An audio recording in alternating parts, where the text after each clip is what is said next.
Escuchen ahora el discurso oficial del presidente de la República Francesa, Emmanuel Macron, pronunciado el 3 de marzo de 2026 sobre la situación en Oriente Medio. Francia expone su posición frente a la escalada militar que involucra a Estados Unidos, Israel e Irán. Subtítulos disponibles en español.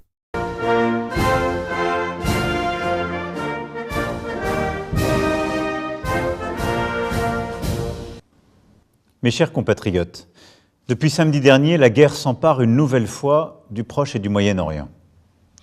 Ouverte par les frappes que les États-Unis d'Amérique et Israël ont initiées contre l'Iran, elle s'étend à présent dans la région et emporte de graves conséquences pour la paix et la sécurité de tous.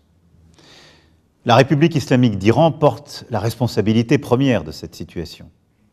C'est elle qui a développé un programme nucléaire dangereux et des capacités balistiques inédites, qui a armé et financé des groupes terroristes dans les pays voisins, le Hezbollah au Liban, les Houthis au Yémen, les milices chiites en Irak, et qui a soutenu le Hamas et a toujours affirmé son objectif de détruire l'État d'Israël. C'est la République islamique d'Iran qui a une nouvelle fois, en janvier dernier, donné l'ordre de tirer sur son propre peuple. Compte tenu de tout cela et des négociations qui ne progressaient plus, les États-Unis d'Amérique et Israël ont décidé de lancer des opérations militaires. Elles ont été conduites en dehors du droit international, ce que nous ne pouvons pas approuver. Il reste que l'histoire ne pleure jamais les bourreaux de leur peuple et aucun ne sera regretté. Une nouvelle situation est en train d'apparaître. Les frappes devraient continuer dans les prochains jours pour affaiblir l'Iran et détruire ses capacités de riposte. Et en représailles, les frappes de l'Iran dans toute la région devraient alors se poursuivre. Dans ce contexte, avec l'Allemagne et le Royaume-Uni, nous avons clairement dit qu'un arrêt au plus vite des frappes est souhaitable et qu'une paix durable dans la région ne se fera que par la reprise de négociations diplomatiques. Et je veux ici aussi former le vœu pour le peuple iranien qu'il puisse lui-même librement décider de son destin. Face à cette guerre en train de s'étendre et dont nul ne sait dire aujourd'hui le terme, ma responsabilité est d'agir pour protéger notre pays, garantir la sécurité de nos compatriotes et défendre l'intérêt national. Nous avons renforcé la sécurité de nos bases militaires dans la région.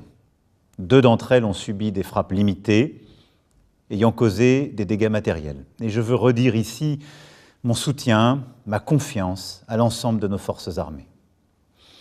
Nous avons aussi renforcé la sécurité de nos ambassades et de nos intérêts présents dans ces pays. Et je demeure particulièrement vigilant sur ce point. Près de 400 000 de nos compatriotes sont présents dans la région, soit comme résidents, soit de passage. Nous sommes en train d'organiser, en bon ordre, le rapatriement de nos concitoyens qui le souhaitent, en commençant par les plus vulnérables. 2 premiers vols seront à Paris dès ce soir. Je sais l'angoisse, l'impatience qui existe. Mais je veux ici vous dire que les équipes sont pleinement mobilisées dans les pays concernés comme à Paris pour organiser les retours dans les meilleures conditions. Et vous continuerez d'être informés en temps réel. Nous veillons évidemment à la sécurité sur le sol national aussi. À ma demande, le gouvernement a renforcé le dispositif de protection militaire Sentinelle et la vigilance autour des lieux et des personnes les plus exposées. Ensuite, au-delà de ces éléments de sécurité premiers pour nos compatriotes, nos bases, nos emprises, nous devons être aux côtés de nos amis, de nos alliés de la région, pour leur sécurité et pour leur intégrité territoriale. C'est en effet notre responsabilité, elle est strictement défensive, elle vise à protéger et à restaurer le plus vite possible la paix. Il en va de la crédibilité de la France, d'être ce partenaire de confiance qui honore ses engagements, surtout dans ces temps troublés. Nous avons des accords de défense qui nous lient avec le Qatar, le Koweït et les Émirats arabes unis. Ces derniers sont tout particulièrement ciblés et nous leur devons solidarité. Nous sommes aussi liés par des engagements solides avec la Jordanie et l'Irak, et notamment là-bas nos alliés kurdes. Nous avons réagi immédiatement et avons abattu en légitime défense des drones dès les premières heures du conflit pour défendre l'espace aérien de nos alliés qui savent pouvoir compter sur nous. En plus des moyens déjà présents, des Rafales, des systèmes de défense antiaérienne et de radars aéroportés ont été déployés ces dernières heures. Et nous continuerons autant que de besoin cet effort. Chypre, membre de l'Union européenne, pays avec lequel nous venons de signer un partenariat stratégique, a été frappé également ces derniers jours. Ceci requiert notre soutien. C'est pourquoi j'ai décidé l'envoi, là aussi, de moyens de défense antiaérienne supplémentaires et d'une frégate française, le Languedoc, qui arrivera au large de Chypre dès ce soir. Nous assurons par ailleurs une coordination étroite avec nos alliés, nos partenaires européens, en premier lieu nos amis grecs, afin que cet effort en Méditerranée orientale soit consolidé par les nations volontaires. Depuis ces dernières heures, la guerre s'étend au Liban, à partir duquel le Hezbollah a commis la faute majeure de frapper Israël et de mettre les Libanais en danger. Israël serait en train de décider une opération terrestre, ce serait là aussi une escalade dangereuse et une erreur stratégique. Le Hezbollah doit impérativement cesser toute frappe, et j'appelle Israël à respecter le territoire libanais et son intégrité. Enfin, nous avons des intérêts économiques à préserver car les prix du pétrole, les prix du gaz, la situation du commerce international sont profondément perturbés par cette guerre. Aujourd'hui, le détroit d'Ormuz est de fait fermé.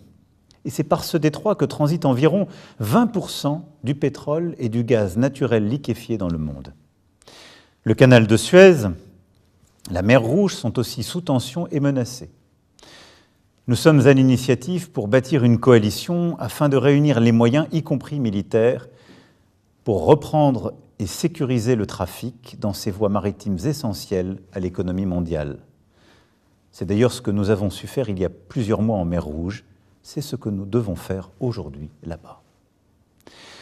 Face à cette situation instable, aux incertitudes des jours à venir, j'ai donné ordre que le porte-avions Charles de Gaulle, ses moyens aériens, son escorte de frégates, fassent route vers la Méditerranée. Mes chers compatriotes, je voulais ce soir vous rendre compte de la situation et de nos actions. Beaucoup de choses sont encore instables, mais la France demeure une puissance qui protège les siens, une puissance attachée à la paix, fiable, prévisible et déterminée. Vive la République, vive la France.